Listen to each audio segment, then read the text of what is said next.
nagdesisyon ka na payagan magbigay ng condoms at isali dun sa programa mo para sa iwas HIV, inisip mo ba na baka may backlash? Sigurado ako na magkakaroon ng backlash. Pero ako kasi, siguro, nakuha ko na rin yun sa medicine. Pagka merong isang pigsa dyan, ang kailangan mong gawin para gumaling ang pigsa ay palabasin mo yung nana. Right. So this has been a festering pigsa. Yeah, I think so. This thinking that a church can dictate on the policies of the state. The state should listen to everybody, but in the end, the state must decide what is the best for the majority. Kahit si SP ay di inasahan ang biglaang paglipat sa kanya sa DOH noong Enero. Yung aking mga tao kasama sa DSWD ay nag-iiyakan na at sinasabi sa akin, Secretary, huwag niyong tatanggapin kung ibibigay sa inyo yung DOH. Ako naman kasi, konting panahon na lang ang natitira, di ba? Sabi ko sa kanila, hindi ko tatanggapin. Dito na lang tayo hanggang matapos ang termino ng ating Pangulo. But what happened was, just one day, I got a call from the executive secretary to say that I was now the Secretary of Health. Without consulting you. Yun na nga. So I think it's because they felt that I will probably like to be the Secretary of Health. And under other circumstances, I would have no second thoughts about it. And my only fear, hindi naman fear, kundi anxiety at that time was that, one, I was going to leave a department that I was very happy working in. Maraming kailangang gawin ang DOH, pero ang una sa listahan ni SP ay paghabol sa Millennium Development Goal na bawasan ang mga namamatay dahil sa panganganak.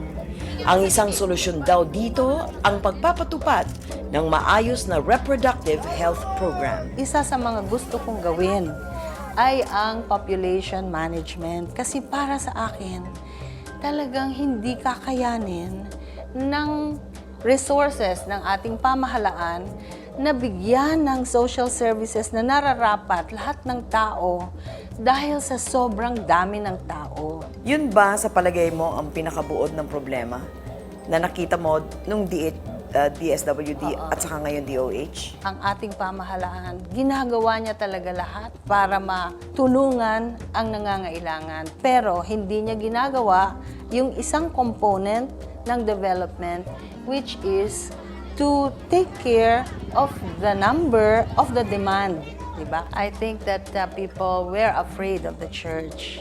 And because of that, did not fulfill its role completely. I'm sure she will agree and will go by the position of the President. Noon pa man, tumaas na ang kilay ng ilan nang suportahan ni SP ang Reproductive Health Bill na nagsusulong din sa artificial family planning. Ang focus ng ating Pangulo sa family planning ay natural family planning. At ako'y walang objection sa natural family planning dahil umuubra naman ito, hindi lang kasing husay ng mga mas modernong paraan ng family planning. I'm pro-natural family planning but also pro-choice. Hindi raw niya inilalagay sa kompromiso ang Pangulo at gobyerno pagdating sa reproductive health. Yung polisiya niya katulad ng hindi pwedeng gumastos para sa modern means of family planning, sinusunod namin yon. Unang-una, wala namang perang i-release para sa pagbili ng pills, di ba? Walang matitira sa'yo talaga kung hindi natural means of family planning. Pero hindi ibig sabihin na porke ikaw ay kalihim na, ay wala ka ng karapatan na magsabi kung ano ang sa palagay mo ay tama. Gusto niyo mangyari sa buhay niyo ngayon?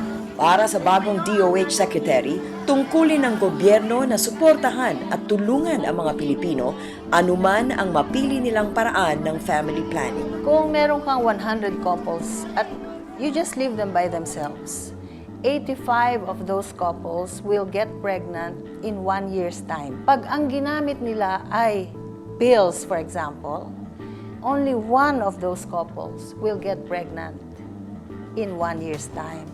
So, ang laki ng diferensya ng kahusayan ng modern means of contraception doon sa natural family planning. Hindi ko sinasabi na gumamit sila ng natural family planning. Hindi ko rin sinasabi na gumamit sila ng modern means of family planning.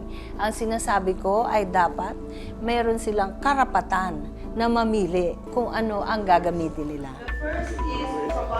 Hindi sinasabihan ng Malacanang si SP na tumahimik o ihinto ang kanyang programa. Anong klaseng boss si Presidente Arroyo? Alam mo, sa totoo lang sa totoo lang, when I see her, I see a lot of myself in her. Bakit? Kasi ano siya, very demanding of people, and yet she does not demand of others more than she demands of herself. Talagang very hardworking siya. So she gets impatient, which I also do. Why is she so unpopular? Hindi ko alam kasi nung pumasok ako, unpopular na siya. Kaya nga, actually, yung ibang tao sabi, bakit ka papasok dyan sa gobyerno na yan? It was a great sacrifice for her to accept such a position because of the unpopularity of the president. You must go to a higher ground.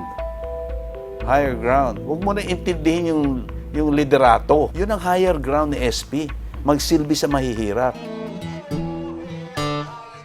Maraming humanga sa lakas ng loob ni Cabral. How do you feel when people say you're the only cabinet secretary with balls? I don't think that is correct. I know many cabinet secretaries who also stand by what they feel. Bakit ka naging kontrobersyal? Dahil nga siguro sa salungat sa gusto ng simbahan yung aking mga patakaran. She lends a lot of credibility to this administration. She is a saving grace to this administration. And Gloria Macapagal Arroyo was smart in appointing her to her cabinet. Hindi na bago kay SP ang walang patid na schedule ng isang kalihim. Sanay na raw siya dahil sa 35 taon niyang pagiging doktor na on-call lagi. How do you keep your life stress-free? You don't look like you have any stress. I think it's because I have a solid family behind me. Yung ba sikreto? Palagay ko. Bakit? Kasi palagay ko, kung marami ka na stress sa labas, pag uwi mo sa bahay, may stress ka pa rin, mahirap kargahin yung mga yon.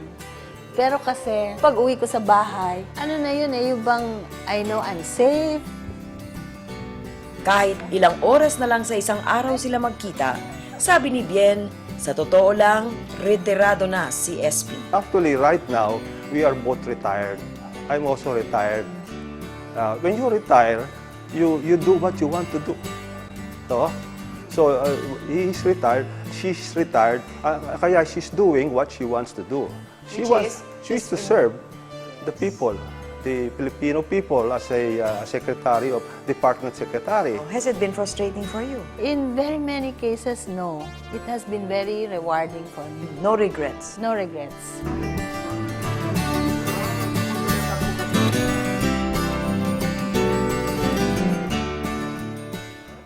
Maraming salamat sa inyong walang sawang pagtangkilik sa aming programa. Para sa iba pang bahagi ng aming interview kay Secretary Cabral, mag-log on sa probetv.com.